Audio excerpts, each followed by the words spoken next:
Dela writes, my MVVs, welcome. Oletik allegedly became melodramatic upon seeing Queen Naomi in the palace with Tadenikawo. Rushed to Ooni of Ife's chamber midnight crying that her son was sick and breaks down in tears as Naomi ignored her wailing and refused to open their chamber. Anybody who decides that you see another person thing you want to go and carry, remember that a day will come. There's something called a day of reckoning. That day will come. Oh. You will see. One thing I've come to realize about, going after people's husband, you never end up as happy as you should be.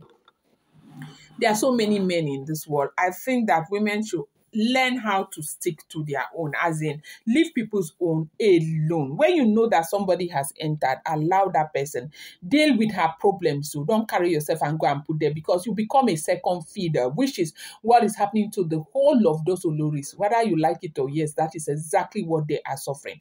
And there is this emotion that comes with that kind of feeling. I tell you the truth, it is never a good one when you feel like the second feeder. Like, as we are hearing, if the information is true, they said that when Naomi stormed the palace of the Ooni of Ife with Tadenikawo, right? Ooni was very elated, and everybody was happy. They celebrated, of course, the father was with Tadenikawo playing inside the chamber the entire time and all that. So usually it will be stuff, that before now, when Naomi comes, she doesn't want to stay in the palace. Like, she does not want whatsoever. But when Naomi was coming, it's like Naomi had made preparation to stay. And so Ooni was even supposed to see people that evening.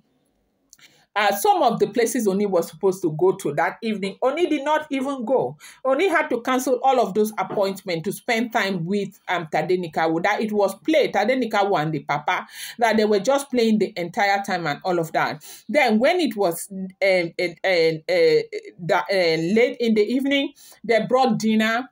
Usually Kabiyesi would go to the main sitting room where they have their dining place where they have dinner, but this time they had to bring dinner into the chamber because of Olori Naomi. And after dinner, of course, you do know, they retired back to bed. So Naomi didn't go to sleep at the royal, manor or anything. Naomi stayed there inside the chamber with the Ooni of Ife, with Tadenikawo. As a matter of fact, there was nobody minding Tadenikawo. It was just Naomi and Tadenikawo, right? And then they said late into the night, around 12 midnight, they said it was just close to 12. Oletik started crying. Hey, they say melodrama, as we are hearing, if the information is true. That Oletik started crying that the son, is it that the boy was running temperature, that the temperature was running over 37 points, going to 38. That kind of temperature where you're required to begin to, pad your and tap your baby's body, cool, try to, cool off the body and all of that.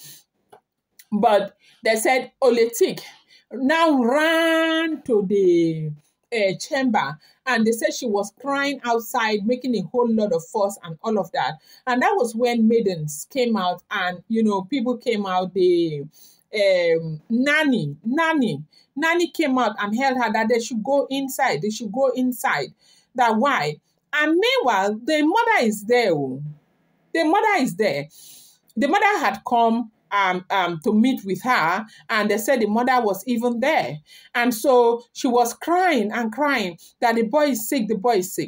So the thing is that, people started asking, when the children are sick, is it Kabiyesi that comes to come and drive them to the hospital, or Kabiyesi comes to come and hold them, or Kabiyesi never does that. He never does that. They call him right now, as it is now, because there are children in the palace. Very soon, hopefully, Ebony will be welcomed into the palace, and there will be another child inside the palace. There is an in-house doctor, for crying out loud. They said there is an in-house doctor, okay?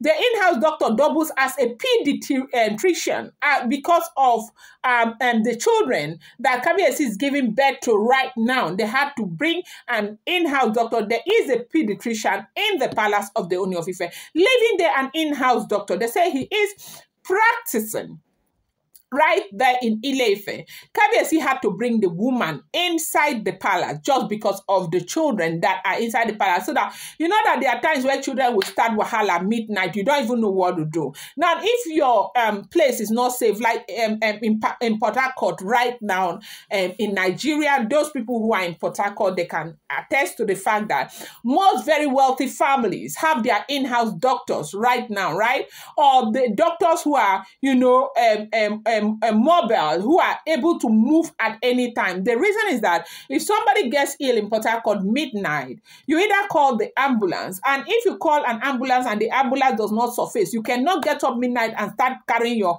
wife or daughter into the car. You want to go to the hospital. From a wealthy zone, they feel pick you there, carry you go.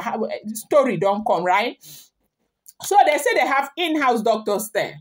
They have a woman who is a pediatrician. She is a doctor, right?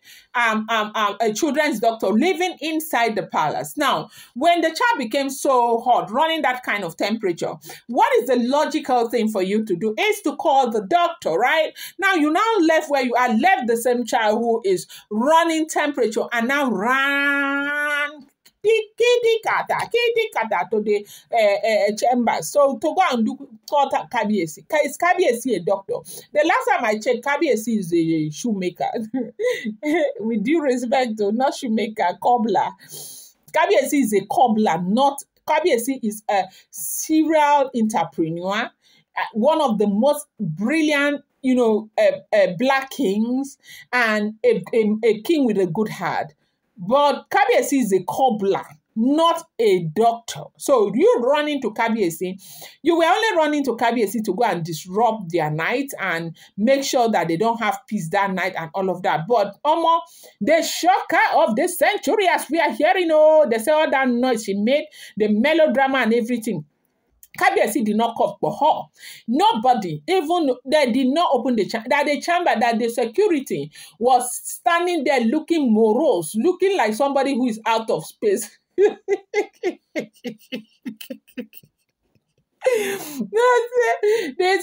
of the securities was just standing there looking like somebody who is out of this world, like somebody that they use jazz to pin them.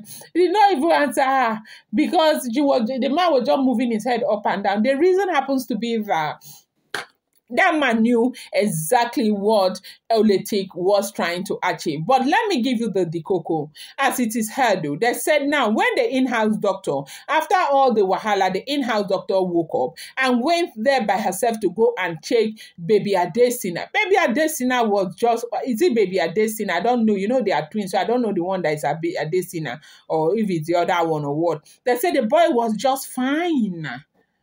The boy was just fine. Now, wow. Some of una too they do. Oh, Guinea, what's happen? This is why they say polygamy is not your mate. Oh. If you're not ready for polygamy, don't try to see what polygamy has done to you, Edochie. You Edochie think that polygamy is by having baritone voice.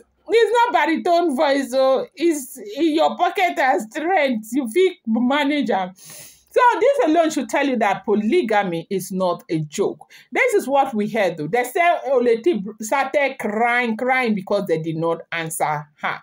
I'm going to bring you more update. I appreciate you so much. Thank you. Do not forget these are all alleged rumors and speculated information making the rounds on social media.